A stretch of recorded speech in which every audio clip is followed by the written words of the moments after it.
1 தீமோத்தேயு 3ஆம் அதிகாரம் 16ஆம் வசனம். 1 தீமோத்தேயு 3ஆம் அதிகாரம் 16ஆம் வசனம். அன்றியும் தேவ பக்திக்குரிய ரகசியமானது, கவனிங்க, தேவ பக்திக்குரிய ரகசியமாவது யாவரும் ஒப்புக்கொள்ளுகிறபடியே, யாவரும் உலகத்தில் இருக்கக்கூடியதான எல்லாரும் ஒப்புக்கொள்ளுகிறபடினாலே மகா மேன்மையுள்ளது. அந்த ரகசியம் மகா மேன்மை உள்ள ரகசியம். ஆமென். அந்த ரகசியம் மகா மேன்மை உள்ள ரகசியம். தேவன் மாம்சத்திலே வெளிப்பட்டார். அந்த ரகசியம் என்ன ரகசியம்? அது என்ன மேன்மையான ரகசியம் என்று கேட்டால், மாம்சத்திலே தேவன் வெளிப்பட்டார். கைகளை தட்டி கர்த்தரை துதிக்கலாம். அல்லேலூயா. தேவன் தேவனாக அல்ல, வானத்திலிருந்து அவர் குதிக்கல. நல்லா கவனிங்க, தேவன் மாம்சத்திலே வெளிப்பட்டார். ஆவியிலே நீதி உள்ளவர் என்று விளங்கப்பட்டார். ஆவியிலே மாம்சத்திலே வெளிப்பட்ட அந்த இயேசு என்னவாக விளங்கப்பட்டார்? நீதி உள்ளவராக விளங்கப்பட்டார். நல்லா கவனிங்க, மனுஷனுக்குள்ள நீதி இல்லை. உலகம் அநியாயத்தில் இருக்கிறது. எல்லா மனிதர்களுக்குள்ள அநீதி காணப்படுகிறது. ஆனால் அந்த ரகசியம், தேவன் மனிதரானார், அதான் ரகசியம். அப்ப மனிதனுக்குள்ளே நீதி இல்லையே, மனிதனுக்குள்ளே மாம்சம்தானே, நீதி இல்லையே. ஆனால் அவர் காணப்பட்டார். அப்புறம் காணப்பட்டார். அந்த நீதி, அந்த தேவகுமாரன், அந்த ஆண்டவர் யாரால காணப்பட்டார்?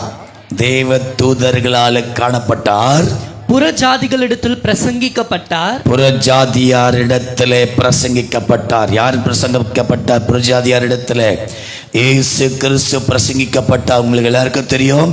லூக்கா 2ஆம் அதிகாரம் 9, 10, 11, 12 நீங்கள் வசனங்களை தொடர்ச்சியாக வாசித்து பார்க்கும்போது, அந்த க்ஷணமே பரமசேனையின் திரள் அந்த இடத்துல தோன்றி, உங்களுக்கு சமாதானம், இதோ எல்லா ஜனத்துக்கும் மிகுந்த சந்தோஷத்தை உண்டாக்கும் நற்செய்தியை உங்களுக்கு அறிவிக்கிறேன்.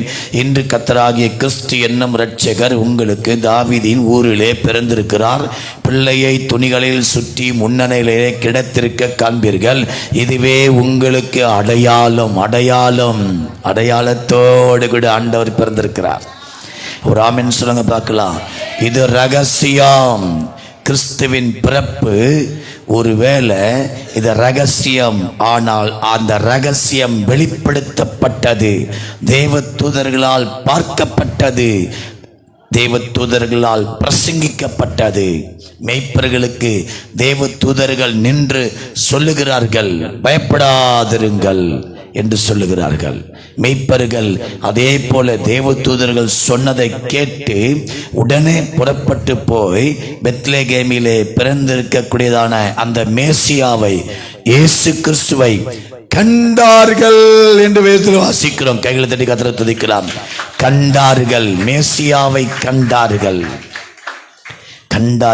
அவர் பிரசங்கிக்கப்பட்டார். அல்லேலூயா. அப்புறம் உலகத்திலே விசுவாசிக்கப்பட்டார். உலகத்திலேயே ஒரே கடவுள் தான் விசுவாசிக்கப்பட்டவர். அவர்தான் ஆண்டவராகிய இயேசு கிறிஸ்து. ஆமென்.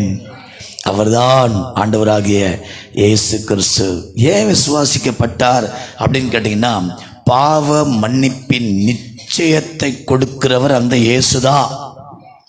ஒரு பாவி குத்தம், மனசாட்சி குத்தம், ஐயோ திருடிட்டுனே, இவங்க சொத்தை அபகரிச்சிட்டனே, இவங்க பணத்தை கொள்ளடிச்சிட்டனே, இவங்களை கொலை பண்ணிட்டனே அப்படின்னு மனசாட்சி உறுத்திக்கிட்டே இருக்கும். அப்படிப்பட்டவன் மனம் திரும்பும் பொழுது அவன் பாவத்தை மன்னித்து தன் பிள்ளையாய் ஏற்றுக்கொண்டு இனி பாவம் செய்யாதபடிக்கு அவனை சுத்தமாய் வாழ வைக்கக்கூடிய ஒரே சக்தி உள்ள கடவுள் கர்த்தராகிய இயேசு கிறிஸ்து மட்டும்தான். ஒரு அல்லேலூயா சொல்லுங்க பார்க்கலாம். ஒரு தேவ ஊழியர் பஸ்ஸில், ட்ரெயினில், எல்லா இடத்துலையும் ஏமாத்தினாராம். டிக்கெட்டே வாங்காமலாம் போனாராம். அவர் கிறிஸ்டியனில் வந்துட்டார், ஆண்டவருக்குள்ளே வந்துட்டாராம். ஆண்டவருக்குள்ளே வந்த உடனே நான் பஸ்ஸில் டிக்கெட்டே இல்லாமல் நான் நிறைய முறை கண்டக்டரை ஏமாற்றிட்டு நான் பயணம் பண்ணியிருக்கிறேன். அதனால் இப்போ நான் ஆண்டவருக்குள்ளே வந்துட்டேன், ஒரு பரிகாரம் பண்ணணும்னு சொல்லிட்டு ஒரு குறிப்பிட்ட தொகையை காசை சேர்த்து வச்சு நேராக கொண்டு போய் கண்டக்டர்கிட்ட கொடுக்குறாராம். கண்டக்டர் வாங்க மாட்டேன்றாராம். எதுக்குயா இவ்வளோ கொடுக்குற? சார் கொஞ்சம் நஞ்சம் இல்லை சார், நான் நிறைய முறை டிக்கெட்டே வாங்காமல் நான் பஸ்ஸில் பயணம் பண்ணிக்கிறேன் சார், தயவுசெய்து வாங்கிக்கோங்க சார். கண்டக்டர் வாங்கின என்ன பண்ணுவார் பாவம் இல்லை? மனம் திரும்புகிற ஒரு இருதயம். ஒரு ஆமென் சொல்லுங்க பார்க்கலாம். சகேவின் வீட்டுக்கு இயேசு சொன்னார், இன்றைக்கு இந்த வீட்டுக்கு ரட்சிப்பு வந்தது. இன்றைக்கு இந்த வீட்டுக்கு என்ன வந்தது? ரட்சிப்பு, சால்வேஷன், ரட்சிப்பு வந்தது. ஏன் சொன்னார் இயேசு நின்று இந்த வீட்டுக்கு ரட்சிப்பு வந்தது? இயேசு அங்கே வந்த உடனே அந்த வீட்டுக்கு ரட்சிப்பு வந்தது. எப்போ ரட்சிப்பு வந்தது? அவன் மனசாட்சியில் குத்தப்பட்டான். மனசாட்சியில் குத்தப்பட்டான். இயேசு வீட்டுக்கு வருகிறார்னு தெரிஞ்ச உடனே எல்லா மக்களும் அவனை எந்த பார்வையில் பார்க்குறாங்க?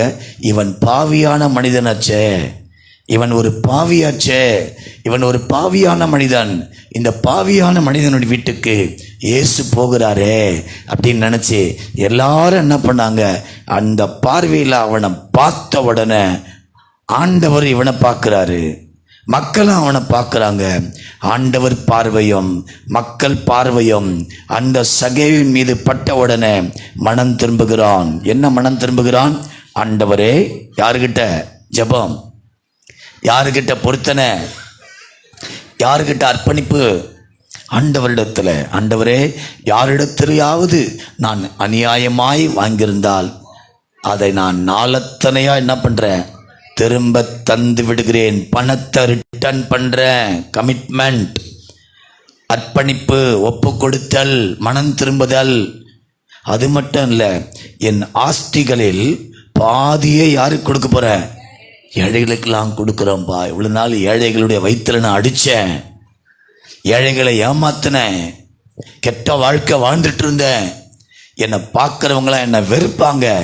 ஆனால் இப்போ இயேசு எனக்குள்ளே வந்திருக்கிறபடினாலே, இயேசு என் வீட்டுக்கு வந்திருக்கிறபடினாலே என்னை காண்கிறவர்கள் இயேசுவை பார்க்கட்டும், மனம் திரும்பின ஒரு இருதயத்தை பார்க்கட்டும், நல்ல மனிதன் என்ற இருதயத்தை பார்க்கட்டும். இதுதாங்க மனம் திரும்புதல். கையை தட்டி கத்தரை துதிங்க பார்க்கலாம். இயேசு மனம் திரும்புகிற ஒரு இருதயத்தை நமக்குள்ளே கொடுக்கிறவர்.